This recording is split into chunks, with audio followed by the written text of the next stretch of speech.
A long time ago, in the village of Gangapur, there lived a man named Bhanu and his wife, Rupa. They used to make clay toys and sell them to make a living. One day, Bhanu said, "Rupa, this time I've made some different types of toys for children. I think kids will love them." Rupa looked at the toys and said, "You're right. These toys look very beautiful. But don't you think there are too few of them? If people like them, they will sell out in half a day."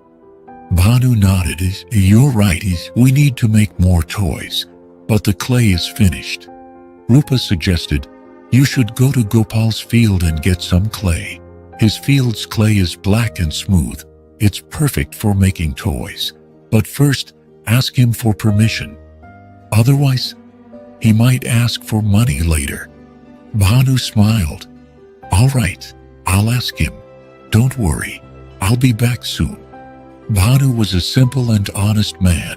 People in the village often took advantage of his innocence.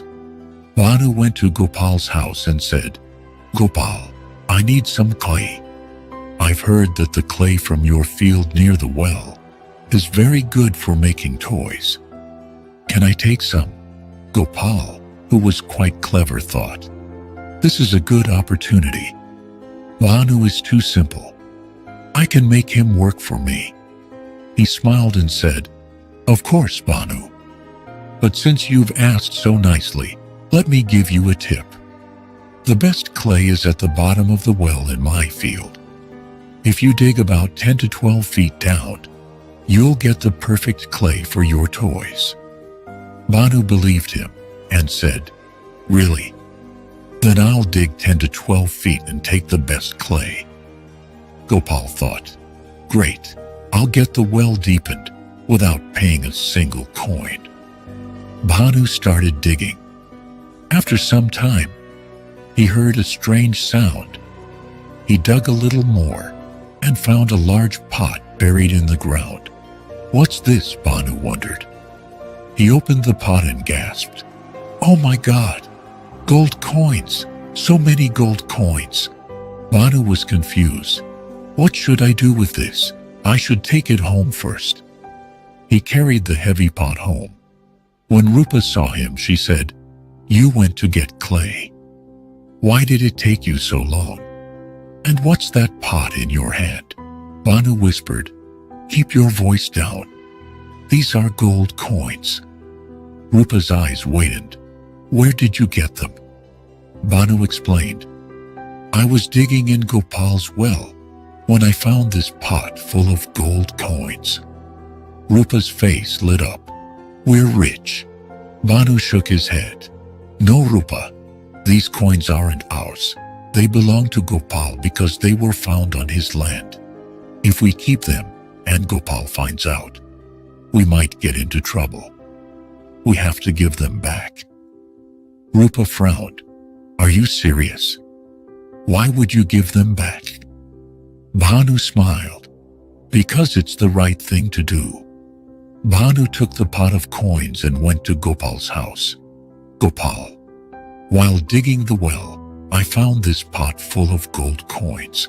Since it's from your land, it belongs to you," Bhanu said. Gopal's eyes widened. "Gold coins? Are you joking?" "No, it's true," Bhanu said. "You should deposit it with the government." Gopal nodded. "Yes, of course I will." But in his mind he thought, "Why should I give this treasure to the government? I'll keep it and become the richest person in the village." That night, Gopal started planning. "I'll buy cows and buffaloes, build a big mansion, and become the richest person in the village. But what if someone finds out? I should blame Bhanu if anyone asks about the coins." The next morning, Gopal went to the police station. "Sir, I think Bhanu has hidden some gold coins in his house. I heard him talking about it yesterday near the pond," he told the inspector. The inspector and his team reached Bhanu's house. "Bhanu, is it true that you found gold coins?"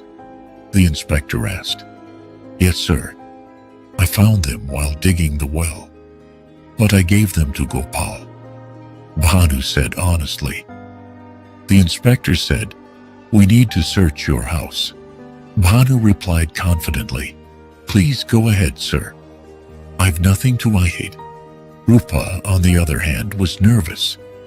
She had secretly taken a few gold coins from the pot and hidden them in the house.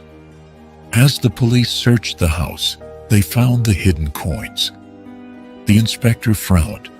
"Bhanu, you said you gave all the coins to Gopal. Then how are these coins here?" Bhanu was shocked. "I don't know, sir." Rupa panicked. I took them. I was tempted. I thought it would end our poverty." The inspector shook his head. "You should have been honest from the beginning." Meanwhile, the inspector also went to Gopal's house.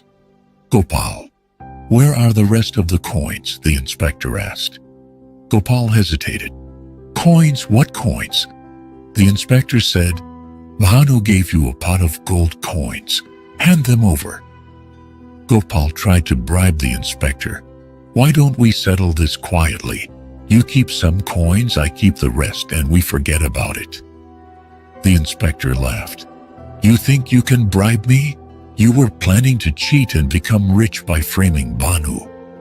The inspector arrested Gopal and said, "You've gathered a lot of wealth dishonestly. Now you'll have time to think about your actions in jail." Later, the inspector said to Bhanu, "You've shown great honesty. The government will reward you for finding this treasure." Bhanu smiled and said, "We don't need any reward, sir. We are happy with what we have." This story teaches us that honesty and integrity always lead to the right path. Bhanu's decision to return the gold coins despite the temptation shows that doing the right thing brings peace and respect. On the other hand, Gopal's greed and dishonesty led to his downfall. The story reminds us that short-term gains from dishonesty may seem tempting, but they eventually lead to trouble, while truthfulness and integrity always bring lasting peace and happiness.